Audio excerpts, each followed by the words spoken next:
Alright guys, so llamapen here. I thought I would make this video since my most commonly asked question is probably what build do you use in EASHL? So for the most part I play defense, and this is the build I've kind of settled on lately. So it's a puck moving defenseman build, 6 foot tall, 174 pounds. I like a right-handed shooter. And then I go with defensive minded 2, core balance 2, and quick defensive stick.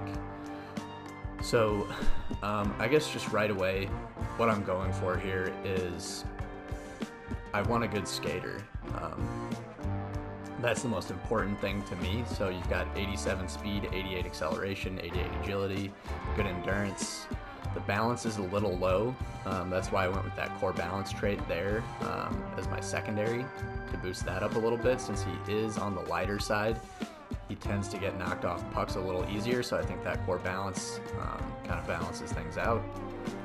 The reason I went with defensive-minded 2 here is because, here I'll show you just what the puck-moving defenseman's base defensive stats are.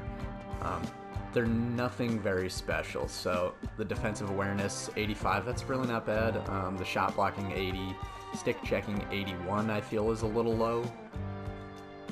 So you can see with that defensive minded 2 trait that boosts the stick checking by 4 points. The defensive awareness is up a little bit, discipline's up a little bit. It is gonna tack your offensive stats down considerably, but just for me, when I'm playing defense, I'm not really shooting to score a lot from the point. So I almost never take wrist shots with my defensive build. And the slap shots that I do take, I'm usually just kind of going for rebounds or tips.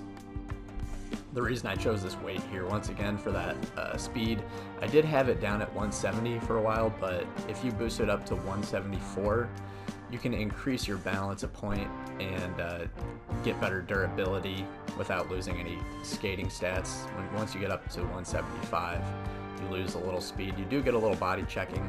I'd say that is one of the biggest faults, is this build is really bad at knocking guys off the puck. But my thinking is you've got that great skating that's going to allow you to be in position better than if you were a little heavier, in my opinion. So that's just what I like to play with on defense. I love the quick defensive stick as a specialty here.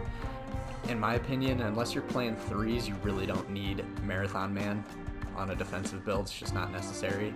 So I think something like stretch passer, booming slapper, or a quick defensive stick are probably your best options there.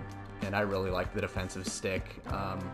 One thing I've noticed with puck moving, most puck moving builds, is their stick checking is really bad. And just their ability to pick off passes is not great. So I really like the quick defensive stick here. It seems like on that first poke check, I usually am able to break up the play, which is really nice. Alright, on to my next build here. This is basically a variation of my Elias Patterson from earlier this year. In that video, I basically picked the traits and everything to fit Elias Patterson. Here I've kind of tinkered with some of the traits just to make him fit my playstyle a little more. So 6'2", 176 pound playmaker, right-handed. The thing I love about the playmaker build is you can make guys relatively tall. So 6'2", you still got good reach. That's going to allow you to get in passing lanes, be annoying with poke checks.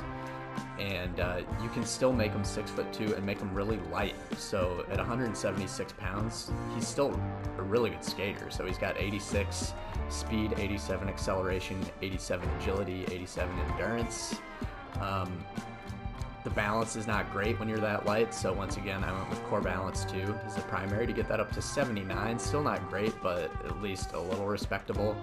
I went with dirty dangles 2 to get the deking up to 86, and then one-time wonder, since, as you can see here, both those traits, the primary and secondary, really tank that wrist shot. I don't take a lot of wrist shots. I'm more of a one-timer guy, so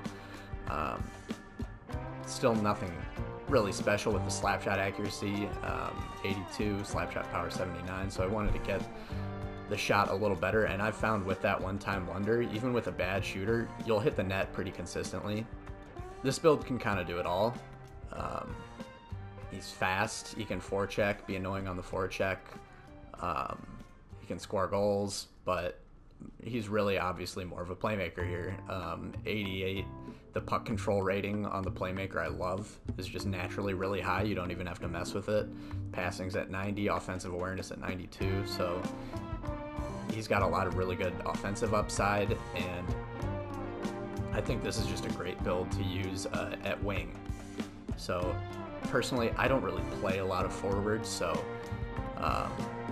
this is just what I would use. Honestly, most of the time, the builds that I use are experimental builds that I'm using to make custom NHL build videos, so I haven't really settled on, you know, a consistent forward build. But if I were going to, I think this is what I would use, you know, if I weren't working on that video series just all the time. So anyway, guys, these are just my builds that I like to use in EASHL. In the future, I'm going to do some builds from my teammates, so I've got those videos coming out in the future. So if you want to see like what my teammates Rob, King, Nicodemus, NYPD Blue, what they like to use, I'm going to try and get those videos out, and stick around for those, because I think it's going to be a fun series. I like seeing what builds people like to use and why. So anyway, hope you guys enjoyed this video, and I'll see you next time.